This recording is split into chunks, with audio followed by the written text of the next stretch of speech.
Query कर रहे थे कि बनारस हिंदू यूनिवर्सिटी का जब आपके सीट एलोकेट होगा किस तरीके से आपको शो करेगा पोर्टल पे कि आपका सीट एलोकेट हो गया है, वेरिफिकेशन कंप्लीट हो चुका है। ये सारी चीज़ें हम यहाँ पे समझेंगे इन डिटेल। और सीट एलोकेट होने के बाद क्या क्या आपको स्टेटस में दिखाता है और आपकी हॉस्टल अलॉटमेंट होने के बाद क्या क्या शो करता है, सारी डिटेल यहाँ पे समझेंगे। जुड़े रहिएगा, सब्सक्राइब करके रखिएगा, चैनल को हेल्प करेगा आपके। और जो है मेरे टेलीग्राम ग्रुप को ज्वाइन कर लीजिएगा, मैंने डिस्क्रिप्शन में लिंक दे रखा है। सीयूटी प्रेप एक हमारा नया चैनल है, उसको भी आप सब्सक्राइब कर लीजिएगा, हेल्प करेगा। तो अगर हम बात करें यहाँ पर आपके जैसे आपके मैंने यहाँ पर एक क्रेडेंशियल्स ओपन किया लास्ट ईयर का।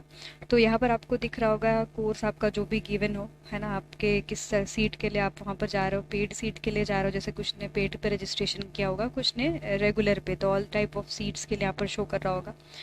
आपका काउंसलिंग ऑनलाइन मोड में होने वाला है। डॉक्यूमेंट आपका पूरा कंप्लीट हो चुका होगा, अपलोड हो चुका होगा। प्रेफरेंस आपने जो है यहाँ पर भर दिया होगा, प्रेफरेंस आपके कंप्लीट हो चुका होगा। जैसे कुछ लोग आपके डीएमसी भरेंगे, है ना, डीएवी बॉयज़ के लिए है। जैसे दो दो ही आपकी सीट है, मतलब दो ही कॉलेजेस है बेसिकली, एक आपके डीएमसी यानी मेन कैंपस और आपके डीएवी। अगर हम गर्ल्स की बात करें तो यहाँ पर आपके मेन कैंपस है, उसके बाद डीएवी भी है ना, वीकेएम है, वीसीडब्ल्यू है ना, एएमपीजीसी है ना, ये सारी चीज़ें आपके अवेलेबल है। फिर उसके बाद आपको आपके प्रेफरेंस को लॉक करना पड़ता है। आपको जब सीट अलॉट हो जाती है, मान लीजिए आपको डीएमसी अलॉट हो गया मेन कैंपस, तो आपको वहाँ पर लॉक करने के लिए मेल करना पड़ता है और वो आपके कुछ समय में कर देते हैं। ठीक है। उसके बाद वेरिफिकेशन की अगर हम बात करें तो अगर आपका सारा क्रेडेंशियल आपने जो भरा या फिर सारी डिटेल जो भरी है, यूजीपीजी सब जितने भी प्रोग्राम सब डाले, आपके 10 12 का मार्क्स और सब वेरीफाई करेंगे। उसके बाद ये वाला स्टेटस ज़रूरी है, क्योंकि ये जब कंप्लीट होगा तभी आपका रिजल्ट पब्लिश होते हुए आपको दिखेगा। क्योंकि पिछले साल भी हमने ये देखा था कि वेरिफिकेशन में ही कुछ बच्चों का रिजेक्ट हो गया, कुछ लोगों का इनकम्प्लीट ही रह गया, नहीं हो पाया क्योंकि उन्होंने अपने क्रेडेंशियल गलत भर दिए थे। अब मान लीजिए किसी स्थिति में आपका भी आपने गलत भर दिया हो, है ना, अनकॉन्शियसली आपने भर दिया हो गलत करके, तो कैसे सही होगा? हो सकता है करेक्शन विंडो ओपन हो आपके पीजी प्रोग्राम के लिए, जैसे यूजी प्रोग्राम का हुआ है बीएचयू में, है ना। तो फिर ये आपके वेरिफिकेशन कंप्लीट होने के बाद रिजल्ट पब्लिश होता है। अब रिजल्ट किस तरीके से पब्लिश होता है वो भी समझेंगे यहाँ पर। तो यहाँ पर जब आपको सीट अलॉट होगी, देखिए इनका जो है डे 1 को ही आपके सीट अलॉट हो गया था। ठीक है, डीएमसी यानी मेन कैंपस मिला था। रेगुलर सीट का आपकी फ़ीस 2582 रुपीज़ इनको पे करना था और डेडलाइन ऑलरेडी गिवन था। ठीक है, 2 दिन या 1 दिन का आपको समय मिलता है जिसमें आपको फ़ीस दे मतलब जमा कर देनी पड़ती है ना। और आप सबमिट करके अगर आपको सीट लॉक कर देनी है तो आपको एक मेल भेजना होता है। उसमें आपका एप्लीकेशन नंबर, रोल नंबर, है ना, सारी चीज़ें आप मेंशन करते हो एंड सेंड आप वो सेंड करते हो। आपके यहाँ पर ईमेल गिवन होता है, उसी ईमेल पे आप सेंड करते हो किसी भी आपकी, क्योंकि आपको पता है वहाँ पर आपकी कुछ कमिटी होती है ना, एडमिशन कमिटी। उस कमिटी में किसी भी एक प्रोफेसर को आप क्या करते हो, मेल करते हो, जिससे कि आपका सीट लॉक हो जाए, है ना। तो आपको ये करना पड़ता है। तो ये डे 1 का अलॉटमेंट था। मान लीजिए किसी का पेड सीट का होगा तो उसका फीस आपको यहाँ पर दिखेगा पेड सीट का के लिए अलग से, है ना। और कैटेगरी आपको दिखेगी, जैसे किसी का किस कोटा में हुआ, जैसे कुछ स्टूडेंट का जैसे आपके बीएचयू एम्प्लॉय का कोटा है या फिर आपके बीएचयू के पिछले स्टूडेंट है उस कोटा से एडमिशन हुआ है क्या, तो वो भी यहाँ पर आपके शो करने लगता है। तो ये आपको रिजल्ट दिखाने के लिए मिलता है। सपोज कि मान लीजिए ये तो डीएमसी में फर्स्ट डे एलोकेशन हुआ, किसी बच्चे का 7वें दिन एलोकेशन होता है डीएवी में। अब उसे तो चाहिए मेन कैंपस का सीट, तो वो यहाँ पर आपके मान लीजिए कोई लड़का है जो भरा हुआ है और आपके डीएमसी और डीएवी दो ही है उनके लिए ऑप्शन। तो डीएवी अलॉट हो गया 7वें दिन, पर अब उसे मतलब उसने फीस तो जो डीएवी की है 6000 समथिंग वो सबमिट कर दी। आपके फिर क्या करेगा, वो लॉक करने के लिए मेल नहीं करेगा।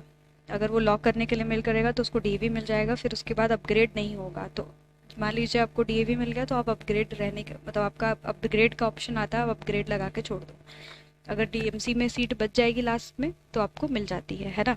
तो ये करना पड़ता है। जैसे अफिलेटेड में कुछ गर्ल्स का मान लो हो गया, किसी का किसी भी अफिलेटेड में, तो आपको क्या करना है, अपग्रेड पे लगा के रखना है ना। मान लीजिए कि आपके पसंदीदा अफिलिएटेड में नहीं हुआ या फिर आपको डीएवी चाहिए, तो आप तब तक अपग्रेड लगाए रखो जब तक कि आपका हो नहीं जाता। मतलब अपग्रेड आप कर ही दो, आपको लॉक करने की ज़रूरत नहीं है। ठीक है। तो ये जो है ऐसे अलॉटमेंट आपको देखने के लिए मिलता है। और कम से कम ये तो फर्स्ट डे का अलॉटमेंट था, ऐसे तो 10 15 20 दिन भी चलते हैं। और हर डिपार्टमेंट का अलग अलग होता है। जैसे मान लो कि कुछ डिपार्टमेंट का जैसे इंग्लिश का और मान लीजिए हिस्ट्री का भी लेट हो सकता है, क्योंकि अभी उनके सेमेस्टर्स एग्ज़ाम भी ख़त्म नहीं हुए हैं, है ना। इकोनॉमिक्स का जल्दी हो जाएगा। और अभी आपके और भी जो डिपार्टमेंट है वो अपने कुछ एग्ज़ाम कंडक्ट करवा रहे हैं लास्ट सेमेस्टर के, तो थोड़ा उसमें इन्वॉल्व है। बट एडमिशन कमिटी सब धीरे धीरे कुछ कुछ की बन गई है और कुछ कुछ की अभी बननी बाकी है, और मोस्टली बन ही जाती है, बन चुकी है। और वहाँ पर जो लोग रजिस्ट्रेशन कर रहे होंगे वो एडमिशन कमेटी का नंबर आपको शो कर रहा होगा।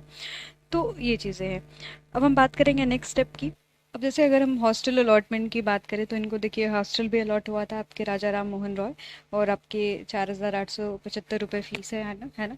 तो ऐसे ही आप हॉस्टल के लिए जब आपका ठीक ठाक, क्योंकि देखिए मार्क्स के बेसिस पे होता है, जो भी आपका सीयूटी का मार्क्स होगा उसके हिसाब से आपका अलॉटमेंट होता है। आपके हॉस्टल भी, हॉस्टल के लिए सभी आपके अप्लाई करेंगे, पर जिस हिसाब से आपका मार्क्स रहेगा उसके हिसाब से नंबर मिलेगा। जितना अच्छा मार्क्स उतना ही आपकी पॉसिबिलिटी ज़्यादा बनेगी, है ना। कैटेगरी वाइज भी डिपेंड करता है। मान लीजिए कि आपके अपने कैटेगरी में अच्छा मार्क्स है तो मिल सकता है, चांसेस बन जाएंगे। SC ST अगर है तो थोड़ा सा अच्छा चांस रहता है आपके हॉस्टल मिलने का। ठीक है, तो ये आपके हॉस्टल अलॉटमेंट का बात हो गया कि मतलब आपके ज़्यादातर जो है फर्स्ट सेकेंड थर्ड डे अगर आपको मिल जा रहा है हॉस्टल, तब तो मान लीजिए कि आपको ठीक, अगर सीट अलॉट हो रहा है तो आपके हॉस्टल मिलने के चांसेस रहेंगे। अब 15-20 दिन बाद अगर सीट अलॉट हो रहा है तब तो बहुत मुश्किल है ना। तो ये थोड़ा सा प्रॉब्लम यहाँ पर रहेगा। अदरवाइज हॉस्टल जो है आपके, अगर आपने अप्लाई किया, अगर आपके अच्छे मार्क्स हैं CUT में, तो आपके हॉस्टल अलॉट भी हो जाता है। ठीक है, और यहाँ पर आपको एडमिशन कमेटी का नंबर भी दिख रहा होगा, कांटेक्ट आपकी डिटेल दिख रहा होगा। जैसे आपको अपना सीट लॉक करना है तो आपके एडमिशन कमेटी का कांटेक्ट नंबर के साथ मेल गिवन होता है, तो आपको उसी मेल पे एक फॉर्मेट में जो है आपके मेल करना पड़ता है। तो जब भी आपके काउंसलिंग में कोई इशू आएगा तो आप अपनी कमेटी को ही कॉल करेंगे, जिससे कि आपको फर्दर हेल्प मिल पाएगी। ठीक है, तो ये सारी डिटेल रही। और जो है अलॉटमेंट जहाँ भी होगा, मान लीजिए कि किसी अफिलिएटेड में हो जाता है किसी स्टूडेंट का, तो वो अपग्रेड पे लगाएगा, है ना। और DMC मिल जाता है तो लॉक कर देना। अगर आपका फेवरेट, आप मान लीजिए कि कोई ऐसा अफिलिएटेड चाहते थे जिसमें कि आप अपना मास्टर्स परस्यू करना चाह रहे हो, आपको मिल गया मान लीजिए किसी भी प्रोग्राम में, वैसे MA ही है, MA MSc है। MA MSc आपके बेसिकली ज्योग्राफी है, MSc ज्योग्राफी VCW में है। अदरवाइज और MSc के कोर्सेज सारे मेन कैंपस में है ना। बस MA के मैक्सिमम कोर्सेज आपको अफिलिएटेड में मिल जाएंगे। तो अगर आप चाहते हैं कि लॉक करना चाहते हैं तो मेल कर सकते हैं, अगर नहीं अपग्रेड करना चाहते तो आप अपग्रेड लगा के छोड़ दीजिए। आपने प्रेफरेंस बनाए होंगे जो भी आपका मतलब पसंदीदा रहा होगा आपके अकॉर्डिंग। ठीक है, तो ये सारी चीज़ें हैं आपके BHU के काउंसलिंग के रिगार्डिंग। और जो है स्कोर आपके कुछ सब्जेक्ट में आपके कट ऑफ कम रहेगा और कुछ में तो आपके ठीक ठाक जाएगा, उस चीज़ का आपको टेंशन लेने का ज़रूरत नहीं है। पर अब आपने अपना रजिस्ट्रेशन आई थिंक कर ही दिया होगा। अब आपको 10 दिन के अंदर आपको थोड़ा रिजल्ट भी दिखना कुछ कुछ जो है डिपार्टमेंट का शुरू हो जाएगा। ठीक है, क्योंकि कुछ डिपार्टमेंट की आपकी तैयारियां अच्छे से हो चुकी हैं मैक्सिमम, अब कुछ के भी बाकी है। ठीक है, तो जुड़े रहिएगा, कोई भी अपडेट आती है तो हम इन्फॉर्म करते रहेंगे। शायद ये वीडियो आपके लिए हेल्पफुल रहा होगा कि किस तरीके से सीट एलोकेशन और ये सारी चीज़ें होती है। और जुड़े रहिएगा, सब्सक्राइब करके रखिएगा। धन्यवाद।